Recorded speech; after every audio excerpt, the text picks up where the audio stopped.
एक ऐसी लड़ाई जो कि सिर्फ दो मुल्कों के बीच में नहीं बल्कि पूरी दुनिया के बीच में हो सकती है। आज से पहले ईरान और इजराइल एक दूसरे से पर्दे के पीछे तो दुश्मनी निभाते थे, मगर ये पहली दफा हुआ है कि ये दो मुल्क सरेआम इस दफा जंग करने जा रहे हैं।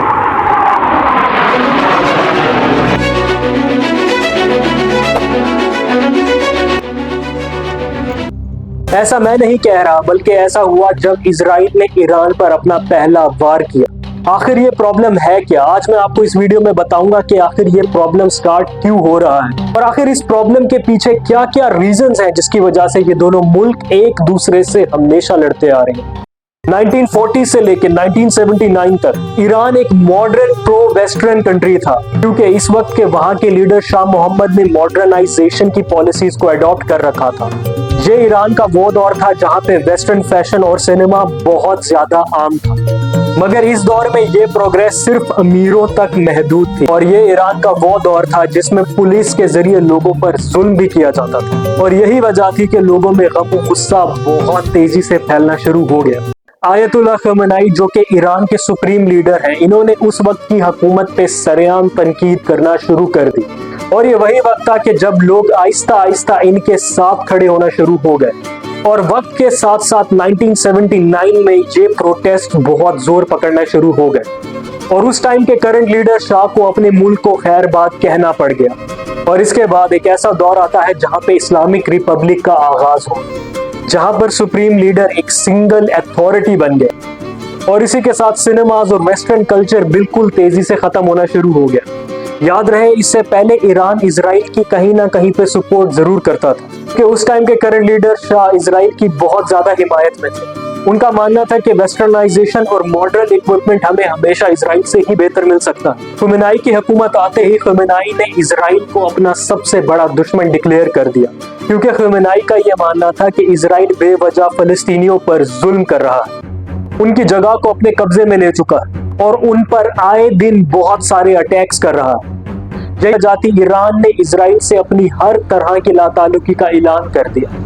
इजराइल को हमेशा से ईरान से यह डर था कि यह मुल्क कभी एटॉमिक पावर ना बन जाए, और यही वजह थी इजराइल ने अपने इंटेलिजेंस नेटवर्क्स को बहुत तेजी से इंप्रूव करना शुरू कर दिया। ऐसे में ईरान भी बिल्कुल चुप ना रहा। वो वक्त था जब ईरान ने हिजबुल्लाह, हमास और सीरियन गवर्नमेंट को बहुत ज्यादा फंडिंग करना शुरू कर दी, क्योंकि ईरान का हमेशा से ये मानना था कि ये ग्रुप्स इजराइल को एक बहुत मुश्किल वक्त दे सकते हैं। खमेनी की हुकूमत आने के बाद से इजराइल इस कोशिश में था कि उसे ये बात पता चल जाए कि ईरान ने अपने न्यूक्लियर वेपन्स किस जगह पर छुपा रखे, ताकि ऐसे में इजराइल ईरान को उसके न्यूक्लियर वेपन्स बनाने से रोक सके। मगर यहाँ पर एक बात सबसे ज्यादा इंटरेस्टिंग है कि जब ईरान अपने न्यूक्लियर प्रोग्राम को लेकर बहुत संजीदगी से काम कर रहा था, ऐसे में इजराइल ने एक बहुत बड़ी चाल चली। बहुत से लोग जो कि ईरान के साथ इस न्यूक्लियर प्रोजेक्ट में इन्वॉल्व थे, मकसद सिर्फ यही था कि ये जानना ईरान ने किस जगह पर अपने न्यूक्लियर प्रोग्राम्स को स्टार्ट कर रखा है, और ऐसे में ये ग्रुप इजराइल को ईरान के हवाले से एक एक खबर देना शुरू हो गया।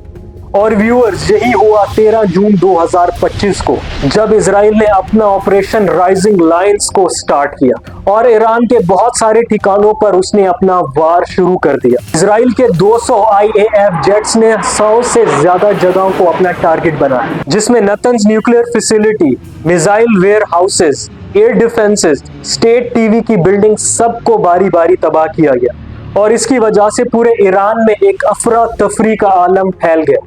जैसे ही इजराइल ने ये अटैक किया तो वो ये सोच रहा था कि शायद ईरान ऐसे में कुछ भी नहीं कर पाए। अगले ही दिन ईरान ने 370 बैलिस्टिक मिसाइल्स और शहर 136 ड्रोन्स लॉन्च हुए।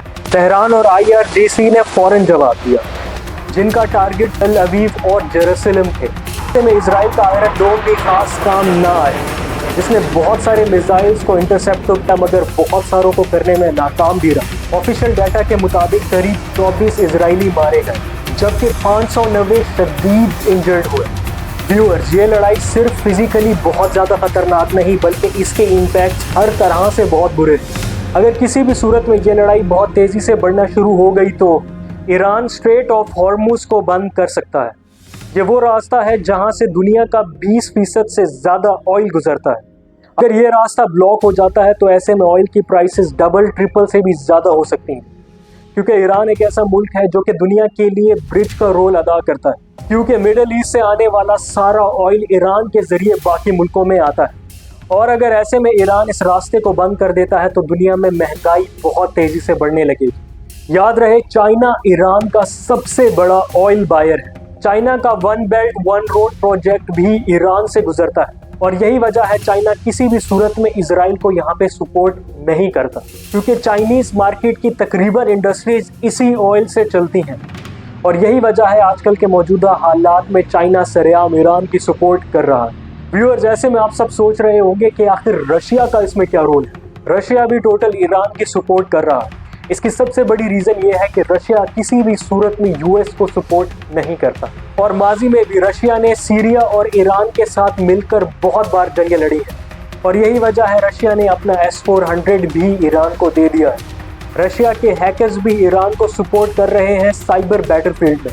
व्यूअर्स, याद रहे, इजराइल वर्सेस ईरान ये लड़ाई सिर्फ दो मुल्कों की नहीं बल्कि इसमें बहुत सारे कैंप्स बन सकते हैं, जिसमें इजराइल के साथ USA, UK, फ्रांस और UAE, जबकि ईरान के साथ चाइना, रशिया, हिजबुल्ला और सीरिया हो सकते हैं। व्यूअर्स, आपको क्या लगता है कि आखिर इस सिचुएशन का क्या हल है? क्या आप सबको लगता है ये जंग मजीद बढ़ेगी या ये जंग बिल्कुल खत्म हो जाए? इसका जवाब कमेंट सेक्शन में देना बिल्कुल ना भूलिए। अगर वीडियो पसंद आई है तो चैनल को सब्सक्राइब करना बिल्कुल ना भूलिए।